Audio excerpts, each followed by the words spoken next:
Welcome to Book Passage. It's always nice to be here with several hundred of John's closest friends. Not everybody gets this kind of crowd in here. We knew this man would, so happy to have you here as always. We thank you for supporting independent bookstores like this one. You know our guests from his films, of course, from directing and producing and screenwriting. But tonight it's John Waters, the writer. He's a prolific writer as well.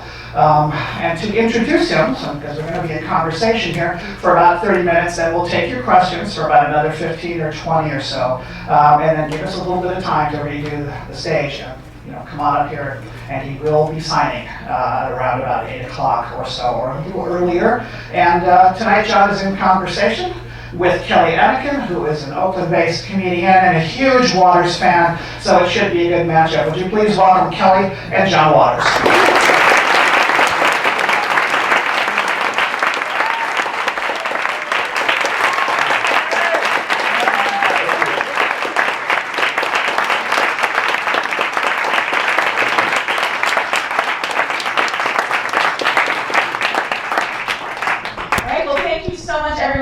Out this evening, and thank you so much, John, for joining us. It's nice to be on. I've never been to this bookshop. Yeah, it's fantastic, isn't it? Yeah. Really great. So we're gonna have a little chat in front of 200 of our closest friends. Yeah. And they sent a car. I didn't have to hitchhike. Oh, really? Although this is a great city to hitchhike in. I'm telling you, my last ride was in Berkeley, and I thought if I can't get a ride here, So obviously we're all here for Carsick, the new book. Why hitchhike? Well, because I've had a midlife crisis, and rather than buy a sports car, I thought, well, I need some street cred, maybe I'll just hitchhike across America. I hitchhiked a lot when I was young. I lived in San Francisco when I was very young, which we hitchhiked here a lot worse. We took cabs and ran. That's more radical than hitchhiking. Because they chase you and they get really pissed off. And we do that every day. That's how we travel. So we hear people go, "Who is it? That's me. Hurry up, get it." You hear someone screaming in the background. So that seemed more radical than hitchhiking. But so I just thought I had hitchhiked to LA and San Francisco, and I had hitchhiked from Baltimore to Provincetown, but I had never hitchhiked across the country. We used to get drive-away cars where, for some reason, you could just go in and people would give you their car. Why? I looked so insane in those years. But I always delivered the cars, and 5 other people and drugs, but still, they got their car, so it was fair. So I just thought I would like to do this. But then as it got closer, everybody, all the people that worked for me thought it was a terrible idea. Even criminals I know were against it. You could carry a gun and mace. And I thought, what do you mean? So as it got closer, I got more and more nervous. But so before I left, the first part of the book is fictional. I imagined the very 15 very best rides and then the very 15 worst rides, which of course ended in my death. And I finished that 2 days before I left and really did it for real, which was 21 rides. And the last ride was from Berkeley right to my front door of my San Francisco apartment because the guy was buying a table he had just got on Craigslist. It's very Bay Area. Yeah. So out of all of the best rides, which was your favorite of the best rides? Well, I guess in one point, the first ride just gives me all the money I need for my next movie. He's a pot dealer and just says, "Oh, you don't have to pay me back." And, there'll of course be no notes. Do whatever you want, the opposite of what happens when you really make a movie. But I have sex in a demolition derby's car during the race. That was kind of fun. I meet a woman who's an alternative librarian who only collects uncollectible books, which is a little bit like me. This is worse. They want pulp novels that by famous artists that did the cover, but the cover has to be ripped off. And that's how books, they used to return books when mass market paperbacks, the bookshops didn't really want to send them back. You just rip the covers off and send the covers back to count what you didn't sell. So this is a woman that deals books to collectors of the lowest of the low book collectors. Like a woman that only wants to read about womb raiders. This is a true crime genre of women that tell their husbands they're pregnant when they're not, and then follow pregnant women, kill them and cut out their babies, and come out and say, "I have a baby." This happens a lot. I hate to tell you that. This is a genre. I mean, I was going to say I'm familiar, but that seems... Yeah, there's 3 books on it already, and lists other cases. And the worst one is she used her car keys. I know, and the baby lives and all the things, but then they come, I know it's terrible, but these things happen.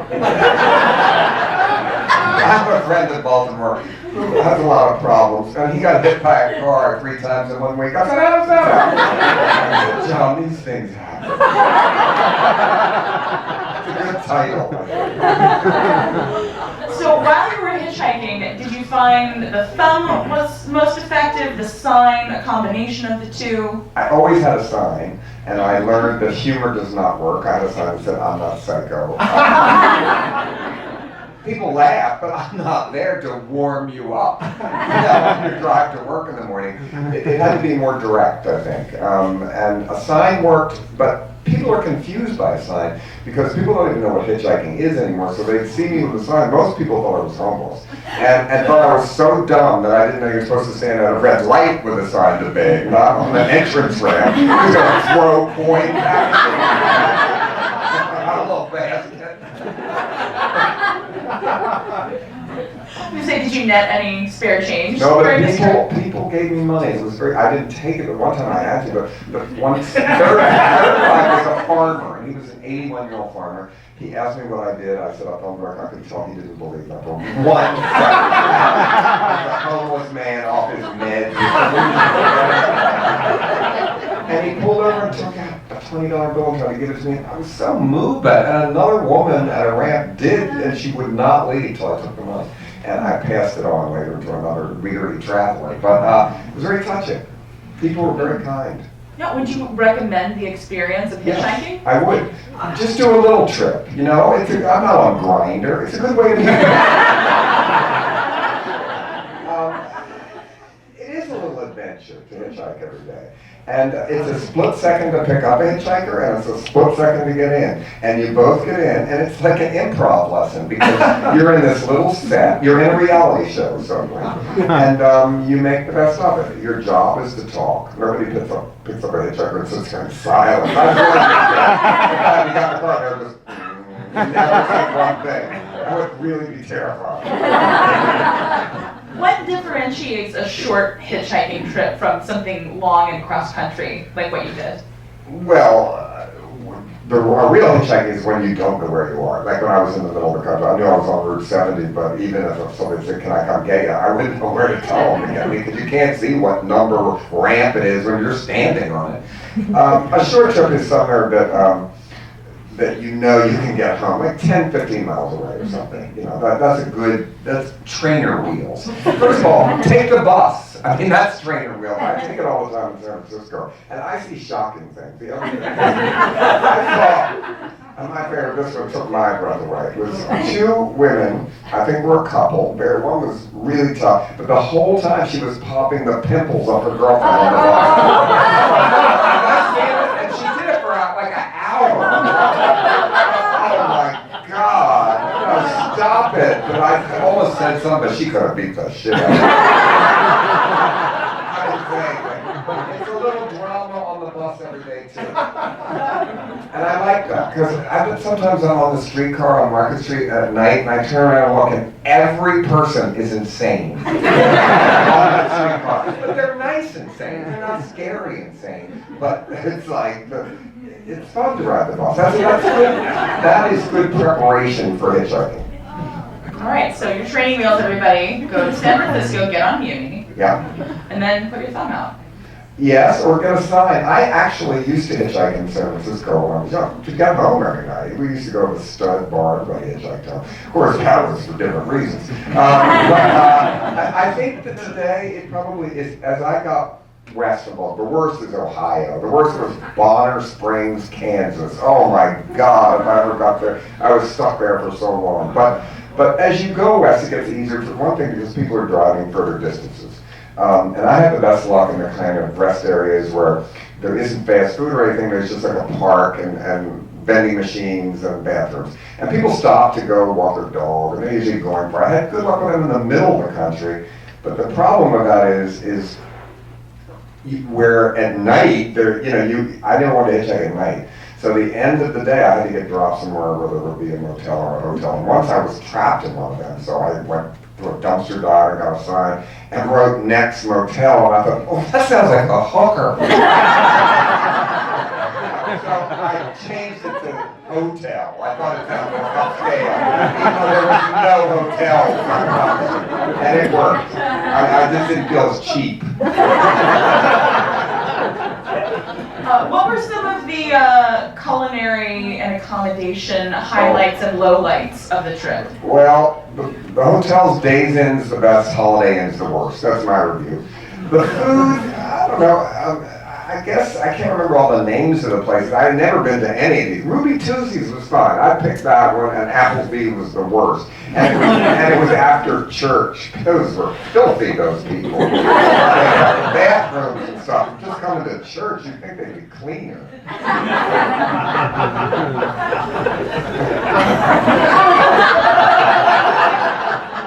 And I did judge better because in Pink Flamingos there was a joke at the end. Let's live in gas station laboratories. We'll be much filthier. Well, I kind of was living in gas station laboratories. I remember brushing my teeth in the laboratory and thinking, oh my God, you are crackers. You live in gas station laboratories. It is not easy to hitchhike across the country, especially at 66 years old, how old I was when I was doing it. Was there anything that really took you by surprise about the experience? Yeah, how great every person that picked me up was. And they might have said they were Republican or Democrat, but how open-minded they were about everything. And how much all the heterosexual men, I don't think a gay person picked me up. But I don't think they did. But you never know, of course. But all the heterosexual men that picked me up praised how smart and beautiful their wife was. So it was great. So I always say to all the women I know, I can't find a straight man. Well, go to Route 70 and but they're all happily married. So you get Jezebel and you gotta get them early. And to be honest, I think it was their second wife, all of them, because they weren't trophy wives. Sometimes they were older and smarter, always, but they kept them in line a little bit. And I think that many of the men had conquered something, had some kind of issues when they were recovered from something. And I think anybody that's gone through things picks up hitchhikers. I think picking up a hitchhiker makes you a better person. I mean, I've told this story, I think I told it on Bill Maher recently, but I picked up a hitchhiker at 10 in the morning in Baltimore. It was a kid, 17 or something. He hopped in the car and started huffing glue. Oh, make yourself comfortable. You want some? Maybe on a Friday night, but not 10 a.m. in the morning. He was harmless. I guess, he was fine. Where was he going? I didn't ask. As long as it took the huff glue and then get out. But I was fine. He was all right. Shifting gears just a little bit, obviously, you're definitely known very widely as a filmmaker, right. But you've also written several books. Yeah. What do you... I wrote all my movies. So, yes. That's... I'm sorry, when I say filmmaker, I meant director. No, I don't know what I'm saying. It's like writing a book and writing a movie. The fictional part's kind of the same. Yeah. I mean, it's different. I mean, I've never written fiction as much like the first parts of this book is fiction, totally. But then all my movies were. It's just a different form. Do you like taking, sort of writing, because you've written the memoir role models as well, yeah. Do you enjoy that process of kind of taking your life and packing Well, I wrote Shock Value, which was about the early days, and I wrote Crackpot, which was a lot of the journalism I had done. Yeah, I like writing a book. It's just me. I get up every morning, Monday to Friday, 6 a.m. I read about 10 newspapers. I still read newspapers. And then I write from 8 to 12 every day. And every morning I gotta think up some fucked up stuff. In the afternoon I gotta sell it. I do like to read. That's how I relax, And I don't watch TV, even though I think there's great TV and everything, but I can't do both. And reading is the only way I can relax. And so I'm not being overly intellectual. I think there's better television. There's certainly a lot of television better than a lot of movies today. But it's hard to binge watch and read. That's tough. Yeah, absolutely. But I'm on planes all the time, which really helps to read. What are you reading now, out of curiosity? I'm reading my struggle, the 6-volume one from Norway. I'm on volume 2. He's really good. What's the author's name? We'll find out. It's great. That's what I'm reading now. And I really like Lydia Davis. I loved her last book, Can't and Won't. I'm a huge fan of hers. Is that her name? Am I getting it right? Who wrote Can't and Won't? Yes. Yes, yeah. I'm a huge fan of hers. Fantastic. So what was your worst actual ride? I didn't get one. There was one guy that he was all right. Of all the rides I didn't bomb with, he said he was going to take me further, and then he didn't. But he still picked me up, so I can't really, beggars can't be choosers. You can be a little, but he was fine. He never, every time, he just talked about himself though, and every time he would ask me what I did, I could tell he completely did not believe one word I said. So I wanted to say that actually I'm Napoleon. You know? But I liked him too, he was fine. I bonded with him. I mean, the Kansas couple that picked me up, they're coming to the premiere, they're coming to the signing in Baltimore. Wow. The band, Here We Go Magic, that picked me up, I had dinner with them. The Corvette kid, who was a Republican kid from Maryland, that picked me up, didn't know who I was, he was going to get his lunch at the subway. Picked me up and just kept talking, drove me to Ohio, much to the of his family. And then later, 4 days later, drove 48 hours straight, 80 miles an hour, and caught up with me in Denver to give me another ride. He was great. You know, we just had an adventure, really. So he was really a great ride. And he came to my Christmas party. And so yeah, I keep in touch with some of them, the ones who I know where they are, you know. Mm-hmm. Fantastic. I'm The curious. girl, the Amtrak soldier that picked me up, she just had a baby and named it after me. She wrote it. So you do bond. It helps that you wrote a book about them, right? I was just going to ask if any, individual women picked you up. 'Cause I felt Oh yeah, the first ride was a African American woman and her baby, like a Tracy Turnblad kind of girl. And a preacher's wife picked me up alone. A cop, a trucker, a coal miner, all types. Frackers. I love the frackers. I didn't know any frackers. It was my first friend that were frackers. How would you describe a fracker? I've never met I didn't want to be a fracker head. I only date frackers. Because I know they're politically incorrect. People go, oh, fracking. I didn't know what it is. I do know now. Yeah. But they were chasing their pot of gold. I'm for that. Fantastic. Sorry, we have a missive from the staff. I don't have my glasses on. It's the book is My I took Struggle. by Carl O. Nausgaard. Yes. And he's had huge press recently. I mean, the book, it's 6 volumes, but it's really, really good. And he's touring the country right now. I think he was just in San Francisco. But I would highly recommend it. Now, it's 6 volumes. But I don't know. I like it long. If you get into it and you're a reader, it's great, I remember that book. What was that one? It was 1,000-page, that Nazi novel that was so insane. I love that one too, but I love to give people then the audio recording. It's like 800 CDs. I wonder if he read the whole thing, all 6 volumes. I did my audio, and when I did it, I realized how insane the book was when you have to read it out loud. You're a startled technician.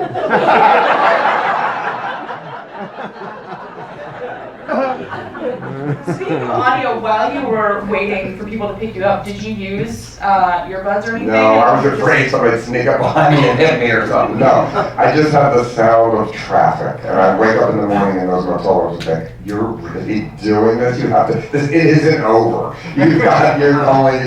It could be months ahead of time. The first couple of days, I got such a short distance, I thought, this could take forever. That was the scary part.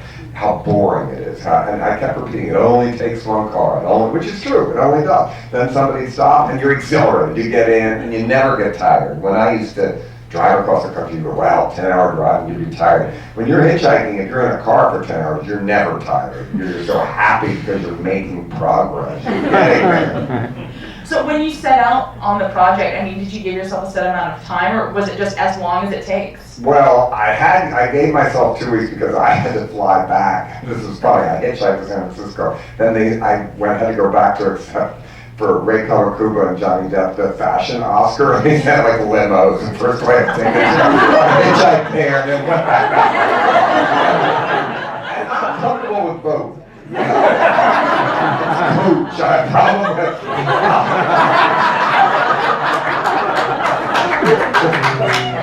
So I gave myself 2 weeks, but I really knew that if you drive and had to ride the whole day, it's 5 days. So I bought my worst underwear because I wanted to throw a pair away every day. It was the perfect way to retire underwear.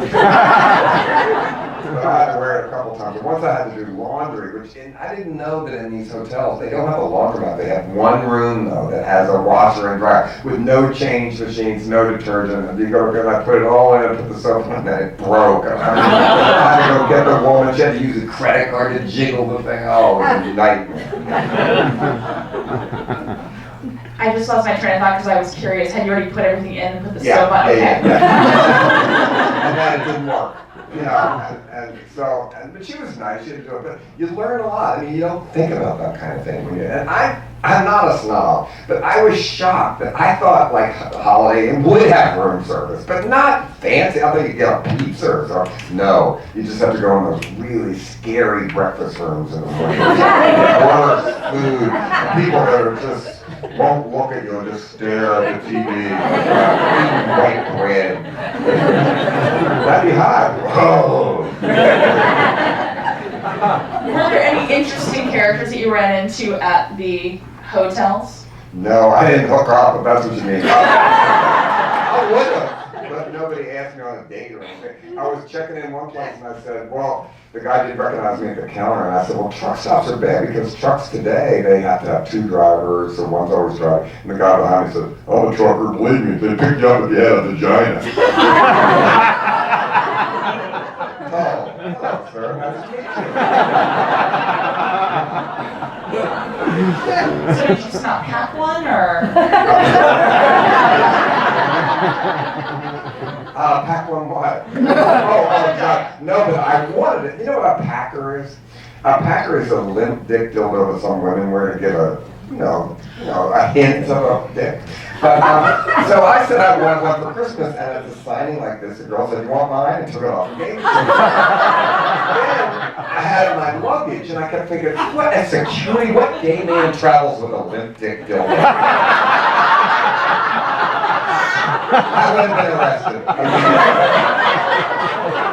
So no, I didn't travel with a vagina. But mine used to travel with a cheater, which is a fake vagina, because he wore it, but in his outfit on the show. But that's how he smuggled marijuana, because he would have it right on the top of his suitcase, and customs they'd open it and go, oh,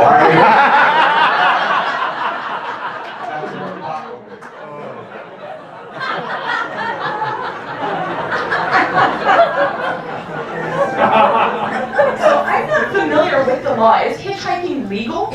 It's a gray area. If I stood right on the freeway itself, absolutely not. You would be arrested in there. But I always stood right before the sign on the entrance ramp that says it is illegal to go beyond this point. And so I was right before it. Cops saw me a lot. They didn't pull over. The ones did, and then he gave me, he checked to see if I had warrants. And then I had a fame kit with me that my assistant made that had so I could pull out my Director's Guild of America card. I have the Director's Guild of America. It's so grandiose. But I showed him my fame kit, and then he said, well, it doesn't say you're a professional hitchhiker. And I said, well, you should give me a ride. He said, okay, get in. It was really great.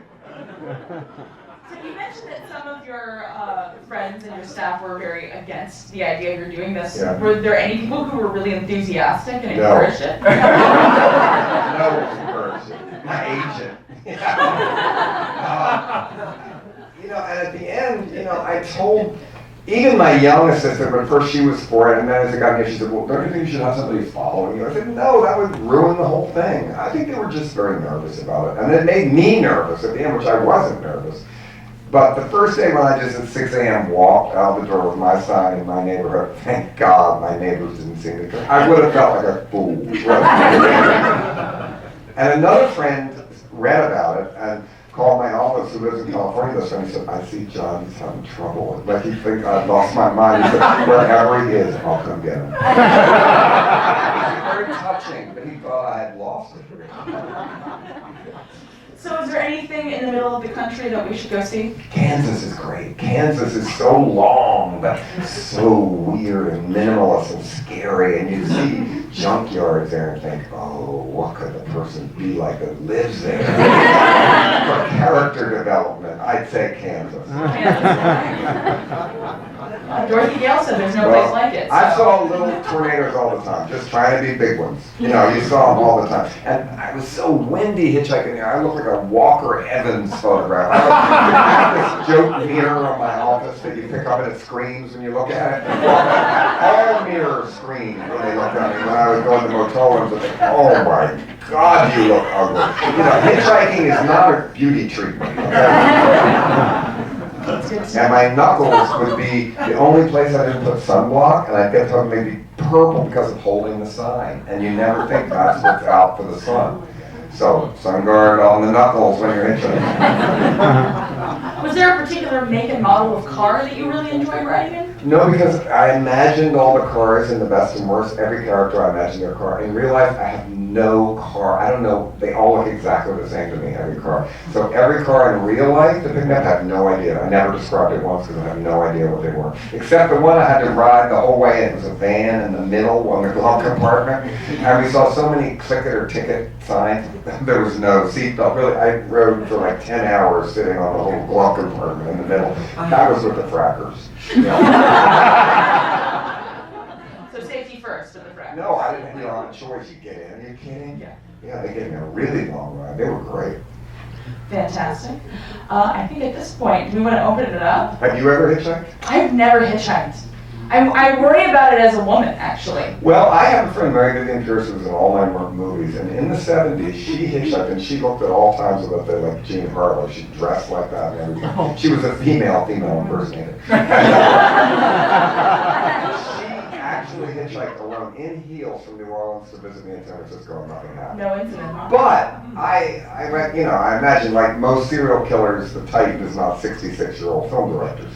But there was a gay one that killed people on the highways, but he went to gay bars and picked them.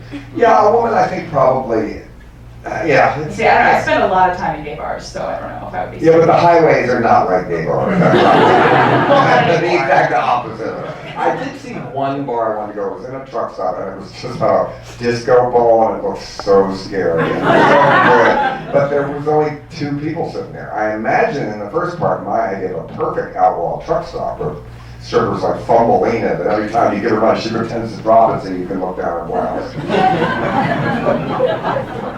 I mean, you guys should try it. Yeah, you should try it, yeah. All right. I mean, in a safe neighborhood, I mean, you know, in Provincetown I hitchhiked a lot, but people recognize me, so it was like hailing a limousine to go to the beach. So I should get famous first and then. No, fame didn't help me that much, believe me. Some it did, but most of the people that recognized me drove past me and said, that's not him.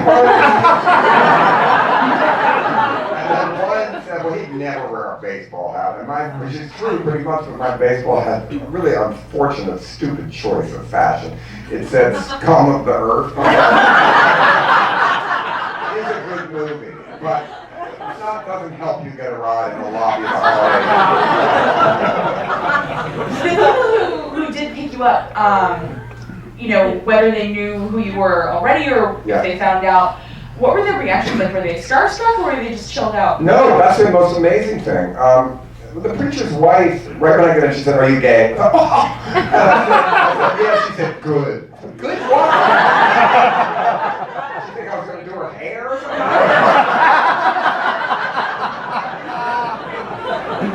But she was great. But she had her sister on the speakerphone the whole time. I think that was like her bodyguard to make sure. But no, the other people, they never ask celebrity questions. They don't care about that. They don't know those people. They never once said, what's Johnny Depp or anything like that. Even when they did know who I was, they never asked celebrity questions. And I wanted to hear their lives. I'm tired of telling mine. I wanted to hear what they had to tell me. And people that pick up hitchhikers, they want to talk too. So I learned a lot with something. The baby pigs, if you give them M&Ms, they'll follow you around forever. Was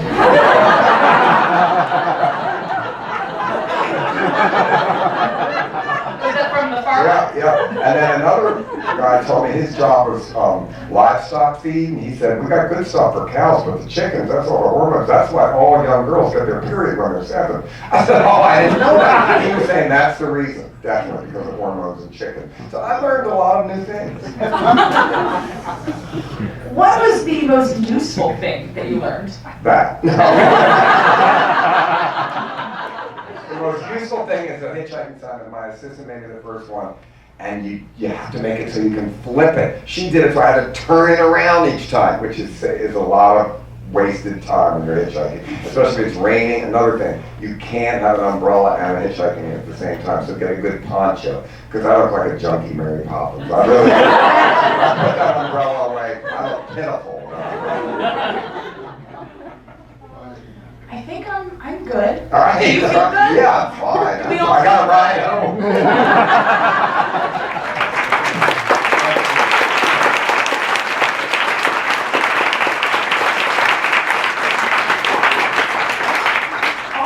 Before we kick off the book signing, we have time for a little Q&A from the audience. So if you have a question for John, please just put your hand up. Yeah. Thank you. I take casual carpool every morning, so I feel like I'm a little What bit... is casual carpool? It's where there's like pickup spots all over the city. I live in Berkeley, and so it's like a agreed upon meeting spot, and you get in the car with a stranger, and they take you to the city. Well, that's closet hitchhiking. Yeah. And have you ever had any bad ones? No, everyone's been pretty good. Yeah, nothing scary. You're not kidding. Somebody's like the chainsaw massacre. No. Starts acting like that all over the birthmark. No. No, but my question was, I was watching the episode on YouTube where RuPaul drives you, and he was kind of asking you about characters for your, movies. Do you have any plans to make a new movie? And well, I've been trying to, but the film business now, they want you to, the independent film business that I know is kind of over. Yeah, I had a whole development deal to make this movie called Fruitcake, which is a children's Christmas movie about meat thieves. I'm still trying to do that, and I have a TV deal in my head. Yeah, I'm still working on that too, but I gotta keep telling stories. So if I don't make a movie and write a book, to me, they're equally as important. They don't. I like doing them equally. I've made a million movies. If I don't make another movie, that's fine. I have spoken. It's not like people have ever been misunderstood or anything. The movies are out there all over the world. I just went to Finland and I came back and they said, "Wow, shocked that you got me through high school." I said, "It did in Finland?" I'm amazed by that. Pink Flamingos played on television. Who would have ever imagined that? And it played on the Sundance Channel, and the Directors Guild called that they want to cut the blowjob on the chicken fucking scene. I said, "That's fine. They forgot to."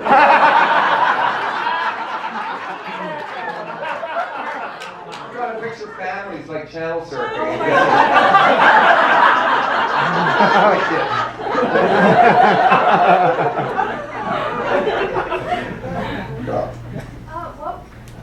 When you were hitchhiking, were you wearing the same thing for the majority of the time, or did you change your outfit every day? No, I didn't do a runway look. I wore one Izzy jacket that looks like I'm homeless. You can't tell the designers I like, you pay a lot of money to look poor. I had one pair of Levi's, I had a different color t-shirt every day, same sport jacket the whole way, need good pockets. No, I wanted to carry as little as possible with me. I mean, I didn't dress, my assistant made me go get Ray, is that the name of that store, R-E-I or something, to get real hype. They had some rock, and you were supposed to climb. I said, "I'm not climbing on that thing."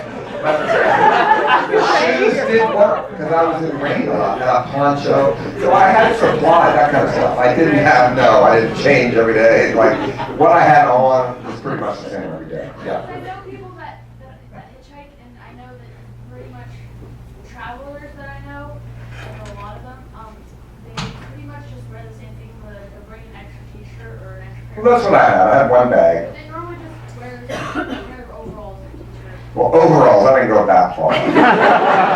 But I didn't try to stand out and look like a fashion plate, really. But no, I think you're talking about travelers. They're more brave than I. I met a lot of kids that just go on hop trains, which is really dangerous because after 9/11 they shoot you. They don't tell you to get off. So I haven't done that, and I don't think I'd ever do that. That sounds scarier to me than hitchhiking. But I'm for it. One time I was in Provincetown walking down the street, and a kid just passed me and said, "John Waters, can I live with you?" I said, "Yeah." And he came and didn't stay with me for a while, and it wasn't sexual or anything. It was just great. He was a squatter, and I thought, well, that's an up to the point question. Yes, you can. So I like squatters. I like hackers too. I'm looking for a hacker boyfriend. They stay home. They're up in that room shutting down governments and foreign countries. Just to eat food outside and have sex with them once in a while.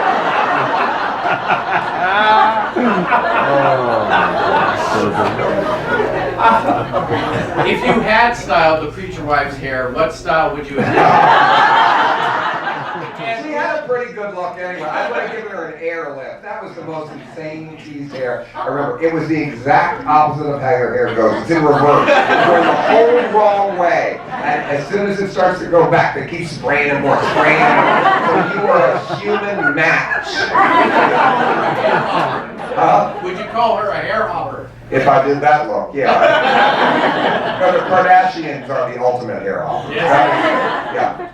That's what a hair hopper is. Yes. Yeah. Definitive. Yes. Oh, sorry. It's like an auction. You gotta watch that. This lady back here? Yeah. Yes, you. Well, you were not scared at all because when I was younger, I had a ride in Hawaii that nearly killed me, and you weren't scared at all when you. Well, I would have been scared if that happened. Yeah. But it didn't. But you escaped. I did escape, but I'm wondering when you got in the car, did you check them out or get a vibe? Or No, well, I didn't get a bad vibe. After standing 10 hours, I'd make a joke in the bookstore saying that I would have gotten in with Ted Bundy in a Volkswagen if his arm was in a sling. So you need to get a ride so badly. But that didn't happen to me. It happened to another friend of mine, too, that got raped by a truck driver, a man. So it can happen, yes. And after this whole trip that I did, some other guy was in the news like 2 months later that was hitchhiking writing a book called The Kindness of America. Terrible title, but somebody just pulled over and shot him in the head. And then it came out 2 months later, he did it for publicity. I think he read my article and was trying to upstage me, bitch. And they arrested somebody for it, and he turned out he did it to himself. Yeah, it really is true. Look it up. Yeah. Yes? Yeah. Was there any car you wouldn't get into? No, once a car pulled over something, I came in, he looked at me and said, never mind. Talk about an insult. And one woman stopped and she said, I'm only going to the next exit. And I said, no, thank you, because this is a good hitchhiking spot. I don't know what that'll be like. And she understood. Another father pulled over with his son. It looked like he had picked up hitchhikers before, and they weren't going. They were only going 2 exits. The only one I didn't get in is because I thought it might be a worse place to hitchhike. But no, never did I pull over and go, Freddy Krueger, no thanks. No. Yeah. Did you ever drive yourself? No, they never asked me to drive. I never saw one car accident the whole way. I only saw one other hitchhiker, and I said, don't pick him up.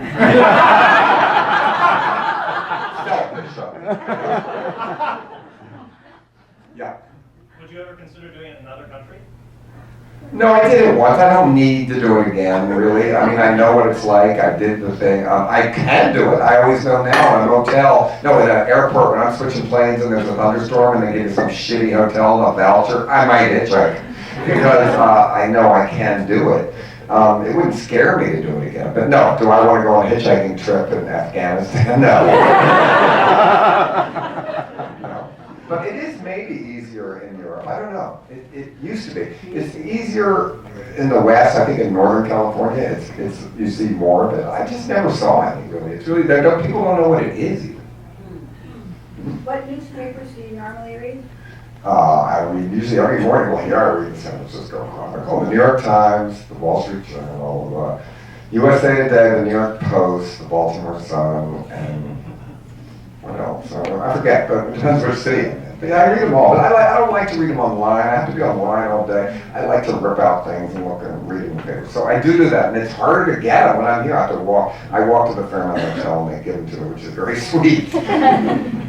Like a customer, like a hotel person, even though they know I don't stay there. Or not the fun. What's the other one? I forget what the name of it is. But the other one, yeah, I do read them every day. I get them delivered at home, but I can't get them delivered when I'm here for 2 weeks. So, but I do get them. I need them every morning. They're my soap operas. Yes.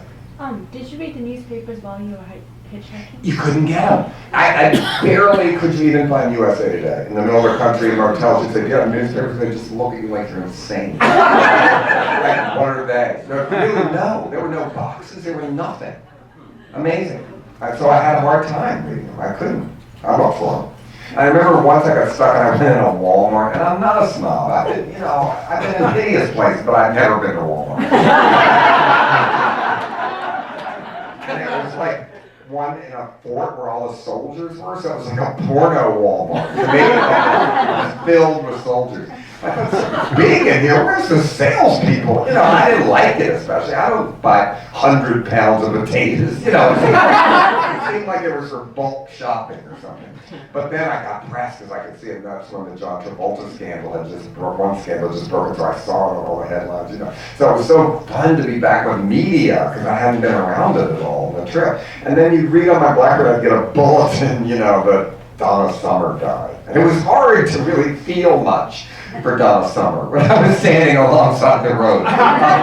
Celebrity news seems ridiculous when you read it when you're hitchhiking or something like that's going on. It's kind of, you feel stupid even reading it.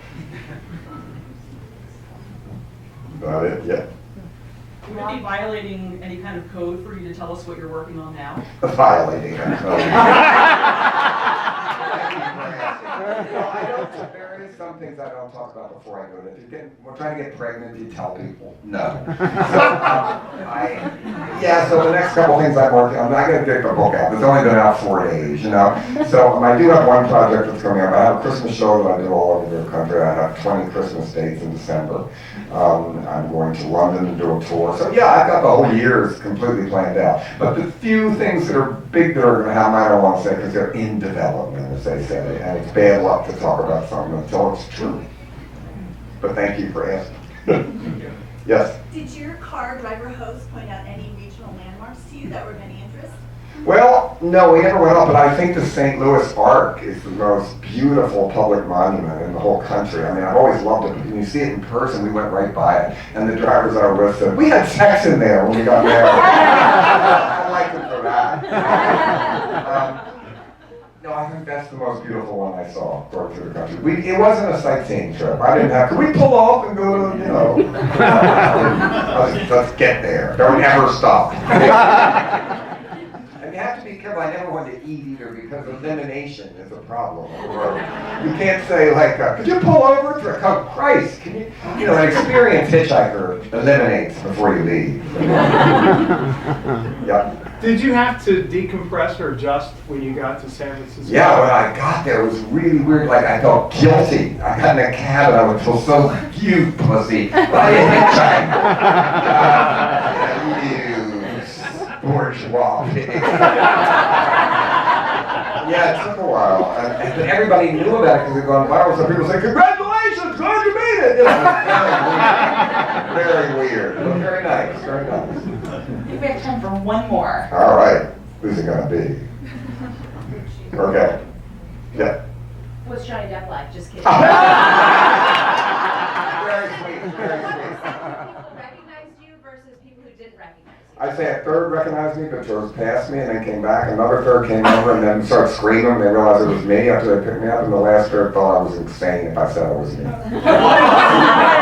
What percentage of people were staying regional versus driving long distance?